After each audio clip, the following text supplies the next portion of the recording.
G'day, fellow quarantiners. I hope you guys are safe out there and not too bored. And also that you're staying home and doing your bit to stop the spread of this crazy virus. Anyway, here's how I make sourdough bread. There's heaps of other ways, and other people are way better at this than me, but this is just the way I do it. So anyway, I put in 80 grams of starter into a bowl, and then I would put in 250 grams of water following that. So it's important that you're putting in the starter and the water at the start together, because if you're mixing the starter and the flour, it's just a little bit more difficult to incorporate it into the dough. And if you don't have your own sourdough starter, there's heaps of tutorials on YouTube on how to make one, and you can also go into your local bakery and ask if they'll give you some starter to get you going. Anyway, so here I am mixing it, making sure it's nicely incorporated into the water. Then the next step is, I use 80 grams of whole grain flour. If you use just white flour, you're not going to have a really nice flavor profile. So it's good to have a couple of different flours actually. Right now, because of this madness, I've only got 2 flours at the moment, but sometimes I use 3 different flours to build a nice profile. So first goes in 80 grams of whole grain flour. Mix it into the starter water solution that you've created. And it's okay to be a gram or 2 out, but I think it's like any recipe. People question, it didn't work out. The cake I made just wasn't like my aunt's one or my nan's one. Well, that's because you didn't fucking follow the recipe, did you? So it's really important that you follow the recipe. But a couple of grams here and there is okay. Anyway, so once the whole grain flour is in, then we're putting in white flour here. So it's 280 grams of white flour, depending on the consistency. So here it looks quite dry at the moment, but once I incorporate everything together through mixing, I end up with a fairly nice ball here, as you can see. Then I place it into a plastic bag and let it auto loose for about 2 hours. Now, after 2 hours, it was ripping apart. Now, when you do this window pane effect thing that I just did then, you can see that it was ripping. Now, you need to build structure into the dough, otherwise it won't rise and you won't get those nice bubbles inside. So I left it. I fed it the salt as I'm doing now. And you can just put in whatever amount of salt you want. Salt's for the flavour. So if you want it very strong, you can put in a lot of salt. Otherwise, you can put in a little bit if you want, but you need salt in there, otherwise it's going to taste like bullshit. So then I do this stretch and fold thing to incorporate the salt into the mixture.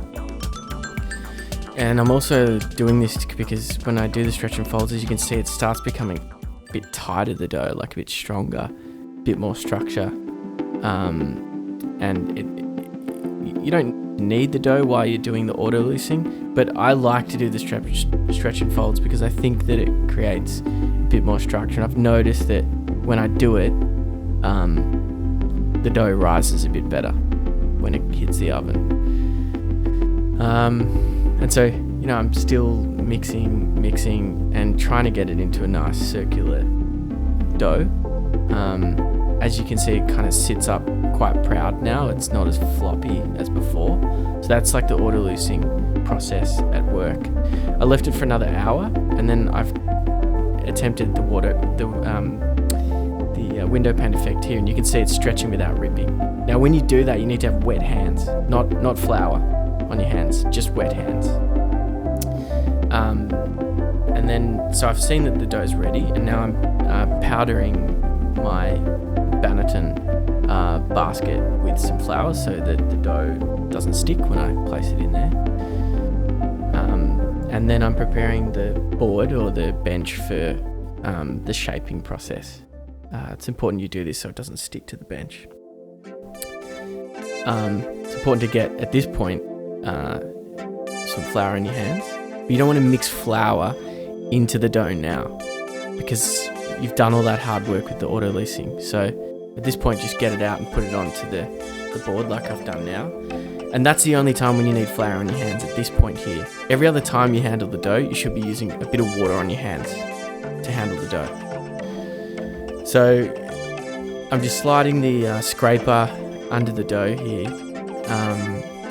P.S. You can get these scrapers really cheaply from any hospitality store. And I advise that you get a Bannerton and one of those scrapers, otherwise your life's going to be a living fucking hell. And it's just easier with the right equipment. Anyway, so I'm stretching out the dough now into a circular shape, stretching it out sort of kind of like a pizza, I guess you could say. Not very efficiently, am I? This is just stupid what I'm doing here, but I'm trying. Anyway, eventually I'll get it into a circular shape, and I'll fold it in half like that.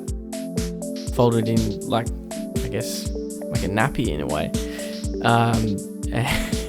And then I'm like really badly trying to stitch it together, and other people are way better at this than me, and I'm usually a bit better than this. But in this particular time that I was filming, I just was doing it horribly. Anyway, the point is that you're trying to stitch it together, and then you're folding like so till you really create some firmness and a bit of tension on the top of the dough, as you can see there, which I'm patting on. Don't pat too hard, by the way. That you probably shouldn't pat at all, really, but I do it. And then with the scraper from there, you want to grab the bread or the dough, flip it upside down and place it in the basket upside down, because that's the bottom of the bread. You'll see it in the next phase. That will be the floor of the bread there. So that's why we do that. And then also doing a little bit of last stitching here to make sure that there's a bit of tension on the top of the dough, like bringing it in tighter together. Again, still not doing it very efficiently, but yeah, I'm still learning as well. And this process is going on forever. I'm essentially fingering this dough here, but whatever, all good. Okay, so next phase is to let that proof, and the proofing phase can go for as long as you want in a way, but you can't overproof. And you certainly shouldn't proof this overnight. Because you've auto-loosed it, you don't need to proof it overnight in the fridge. This is like a 1-day baking process, this one. And yeah, so the process altogether is probably 7 hours. That's an image there of like halfway through the proofing process. And here where I'm sprinkling flour over the top of the dough is like 4 hours in, and that's the end of the process. So you can judge that yourself and see if it's risen up high enough and it's ready to put into the oven. So here I'm ready to get it out of the basket. You're going to use the baking paper, and you're going to flip the dough over very gently, trying not to disturb the shape of the dough. Tap it a bit if you have to. You might need to coerce it out of the basket. Sometimes it gets a bit stuck, but hopefully you've powdered the basket well enough and that won't happen. So it's looking pretty nice here. It's standing up well. It's not like sinking down, so it's got good strength in it, the dough, and now you want to cut a line through it. Now it's better if you have a razor to do this. I was stupidly only had a knife at this point, so that was all I could use. And then you're baking for about 30 minutes at 250 degrees Celsius, or as hot as your oven will go. And on the point of entry of putting the bread into the oven, you've got to make sure that you have a little tin or like baking tray underneath at the bottom of the oven that you'll put boiling hot kettle water into right at the start. So when you shut the door, there's heaps of steam inside the oven so that the bread can really rise up.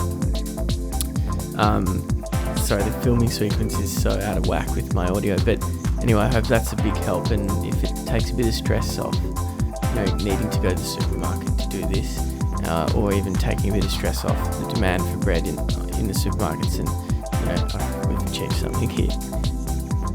And also, I think if you have the means to make your own bread, I think it's a good thing to do right now. The more we can stay inside, the better. That's a good thing as well. But take care and be safe out there.